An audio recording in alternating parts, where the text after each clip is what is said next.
Hi, I wanted to share a quick idea about how to bring prayer and awareness of God into the tiny itty bitty moments of our everyday lives.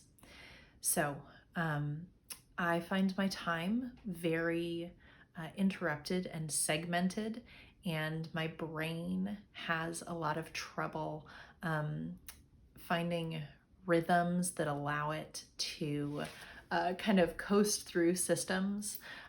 What I mean is, like each day as a mother of three young children is varies so much that I can't just be like, all right, well, from 7 to 7:30, I'll just have my quiet time. It'll be great.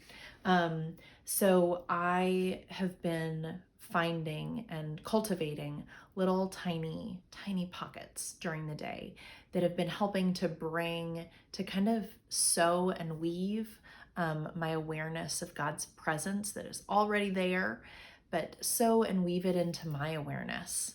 So I wanted to share some of those with you. One of those is one way to do that is to tie a prayer or a prayer practice or a meditation kind of practice to something else that you're doing already, like such as for me, bedtime. So as I am sitting with my boys, helping them to surrender to sleep, um, I sometimes will scroll my phone. I also have books on Kindle on my phone, so I'll use that sometimes. But I also have a rosary by the bed. And so I use that to either pray through or even sometimes to give to one of my boys who is feeling kind of wiggly, to have them be able to feel the beads. Bringing the prayer to my hands, to something tactile, is helpful any time of day. It brings us, our bodies are what anchor us in time.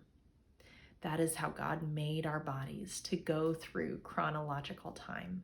And so when we bring our mind attention to what is happening in our bodies can't live in the future.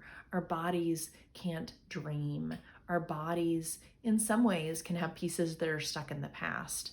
But that's a little more neurological than it is tactile, right? Our bodies can only ever be in the present. So, a way to help me to become more aware of God in the present, in the moment that I'm in right now, is to make prayer tactile, like at bedtime. But that same habit of tying a prayer or prayer practice or a habitual thought to a particular time of day when you're brushing your teeth or brewing coffee or making lunches, that can help to be one of those touchstones, yeah, in your day. Another thing that I will sometimes do, which is again a bodily practice, is noticing the sunshine on my face. It's being out in nature, basically. Noticing the sunshine on my face, allowing myself to be barefoot, whether it's on pavement or on grass or wherever it is, but allowing the skin of my feet to feel whatever I'm walking over. And feeling that sensation. In our shoes, often our feet are already in contact with the sole of our shoes all the time. But as we walk, there's no contact, it's in the air, and then there is contact. And then, there's a left-right brain relationship going on there, that draws us back to the present moment, that reminds us that we are created beings experiencing the created world.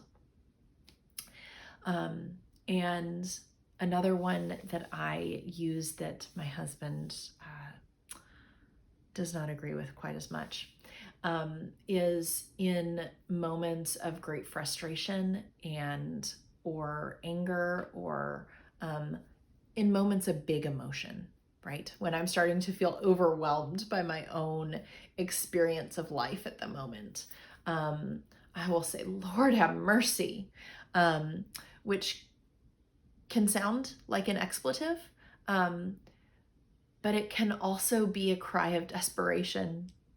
It can also be a prayer, can it not? And so it's a way that I am able to bring my experience into and along with the experience of the Psalms. How long, O Lord, how long, right?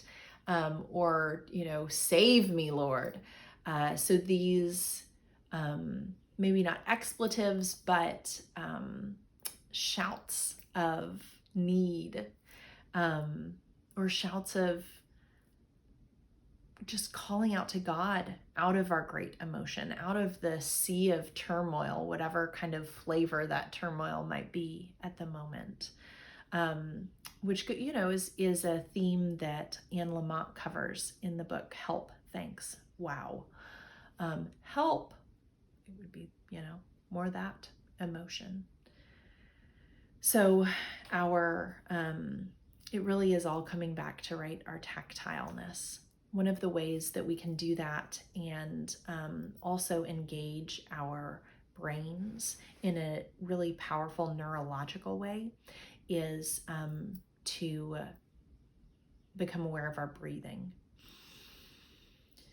So the first human, as they became alive, God breathed into them the breath of life. So the God's breath filled our lungs, animating us as human beings. And so we might even just take a breath or 2 or 5, counting them, thinking about that, or even just not even thinking about that, but thinking of our breath. 1, 2, 3, 4, 5. Bringing ourselves back to our bodies and acknowledging the way that God animates and keeps us going every breath. One of the wonderful things that you can also do with breath, which is kind of like a biohack, is that if you make your exhales longer than your inhales, that'll calm you down. If you make your inhales longer than your exhales, it will energize you, kind of wake you up. If you're feeling, like ready to nod off or fall asleep or really bored, something to kind of activate your body is to make the inhales longer than the exhales. Exhales longer than the inhales calms and soothes, kind of brings you down if you have been on a tumultuous wave of emotion. I hope these may be helpful for you to start to draw or integrate awareness of God and God's presence into your everyday life. What are ones that you've tried? Have you tried these and found them helpful? Let me know.